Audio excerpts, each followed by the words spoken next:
maraming salamat po. Malaking tulong na po to sa pamilya ko. Lalo na po kayo naghihirap po yung tatay po at nanay ko na makahanap po ng trabaho para po may pangtustos sa pag-aaral ko. Maraming salamat po, Daddy Frankie. Deserve mo yan. Binigay ni Daddy Frankie, maluwag sa aking puso. Salamat sa inyong lahat. Maraming salamat. Salamat na rin po sa Panginoon kasi dinala kayo dito. Opo. Maraming salamat sa inyo. Lalo na sa iyo po. Sa iyo, Daddy Frankie. Yes. Maraming salamat po. Ano nangyari sa'yo? Yan mga kababayan, napagod yung bata dahil kasabay namin siyang naglakad. Nagulat na lang ako mga kababayan sa nakita ko na nagni-nebulizer pala siya. May hika daw yung bata ayon sa kanyang lola. Pero hindi niya yan iniinda mga kababayan dahil sa kagustuhan niya makapagtapos ng pag-aaral. Bali, nag-aaral po ako, 4th year po ako noon. Tapos, nabuntis po ako. Pero, kahit nabuntis po ako, nagtapos po ako ng 4th year. Tapos, sinabi ko po doon sa papa niya na yung tunay na ama na buntis ako. Kaso, nung time na noon, may iba na siyang, kasintahan. Kaya sabi niya, hindi daw siya handa. Kaya hindi ko na rin pinilit po. Sa tingin mo, ma'am, ano ang reason bakit ayaw niyang tanggapin kahit bilang ama? Dahil ayon sa kanya, kahit hindi siya suportahan, basta makilala lang siya ng tunay niyang ama. Hindi ko din po alam kung ano yung rason sa kanya kasi wala din po ako talagang contact sa kanya. Hindi ko alam. Kasi nung time na sinabi ko na may anak siya, sabi niya hindi daw siya handa. Tsaka may iba siyang gusto na hindi ko na pinilit yung sarili ko. Tapos nalaman ko na lang po na nagkapamilya na siya. Tapos naghiwalay sila. Yun na yung huli kong balita. Mula nung pinanganak siya hanggang ngayon, hindi nyo ba ulit kinausap yung tatay niya para naman makumpleto masagot yung katanungan ni Aisha? Kahit minsan di pa kayo nagkita? Hindi na po. Pero siya po, nag-reach out po siya. Nag-add po siya doon sa tatay niya. Pero hindi po siya inaccept. Bagkus po, block agad. Binlock agad. Opo. Pero sa sitwasyon ba ni Aisha, Nay, siyempre anak mo yan. Kahit anong mangyari, dugo sa dugo, mas malakas talaga yung power ng anak sa ina. Hindi kahit hadlangan mo yan, yung pakiramdam ng bawat isa.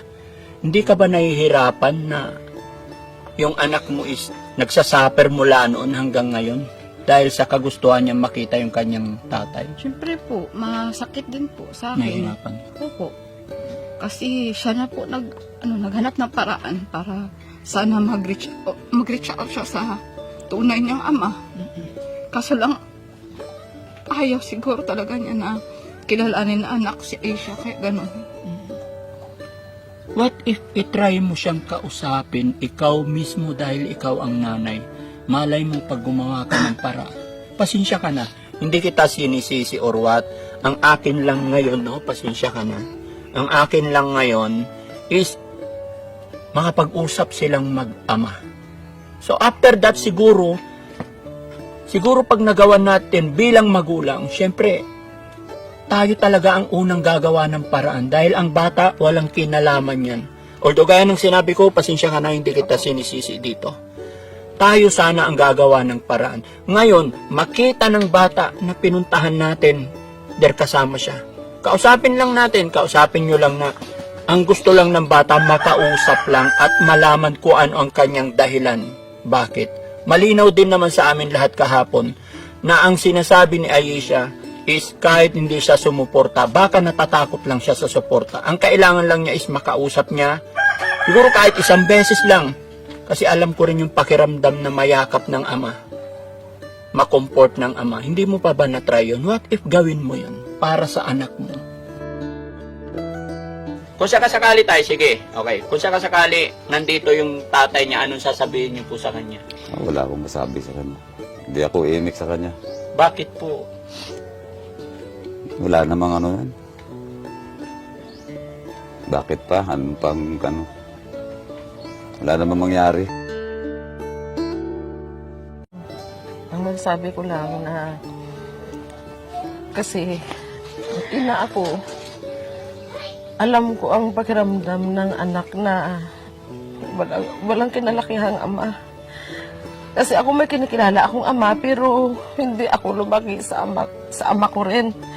Kasi 5 taon pa lang ako, iniwan din ako ng tatay ko. Nagkapamilya din sa kasi ulit sa Mindanao. Nagkita na kami ulit. Malaki na ako. Tapos halos nag-aral ako na sariling sikap ko rin. Nakagraduate ako ng grade 6. Sariling sikap ko na masukan ako bilang katulong. Para makatapos lang kahit grade 6. Kaya alam ko yung pakiramdam ni Aisha. Ako naman, kung nanonood siya o nakikinig siya, Maririnig niya po ito, Nay. Sige ang lang. masasabi ko lang sa kanya na kausapin man lang niya.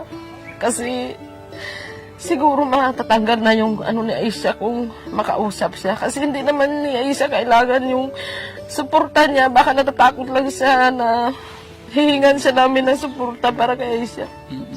Kahit pa paano natataguyod naman po namin yung pag-aaral niya. Nagsisikap naman po talaga kami kahit mahirap. Lahat naman ginagawa namin, pag-uuling, yan, pagkukupras, lahat ginagawa ng papa niya pag wala construction, nasa dagat. Para lang makapag-aral siya.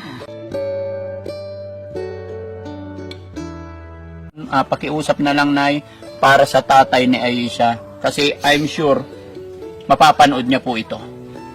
Sana na lang mabigyan niya ng ng closure yung nararamdaman ni Aisha. Siyempre, nagtatanong din yung bata kung bakit ayaw siya tanggapin, kung bakit hindi siya kinikilalang anak. Hindi naman talaga kami umahabol sa suporta niya o atensyon niya. Talaga ang gusto lang talaga na makausap niya para matapos yung yung talagang pagtatanong niya kasi minsan bali siya tinatanong niya bakit hindi talaga siya kinausap ni minsan hindi kinilalang anak. So muli mga kababayan, wala pong intensyon si Daddy Frankie na mangialam or anuman. Nagkataon lang po na nakita namin si Aisha.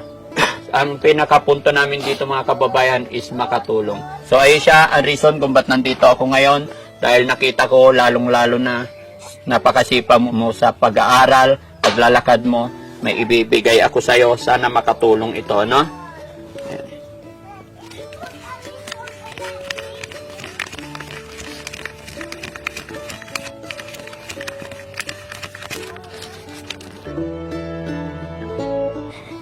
Maraming salamat po. Malaking tulong na po sa pamilya ko. Lalo na po ngayon, naghihirap po yung tatay po at nanay ko na makahanap po ng trabaho para po may pantusto sa pag-aaral ko. Maraming salamat po, Daddy Frankie. Deserve mo yan. Binigay ni Daddy Frankie, maluwag sa aking puso. Salamat sa inyong lahat. Maraming salamat. Salamat na rin po sa Panginoon kasi dinala kayo dito. Opo. Maraming salamat sa inyo. Lalo na sa iyo po. Sa iyo, Daddy Frankie. Yes. Maraming salamat po.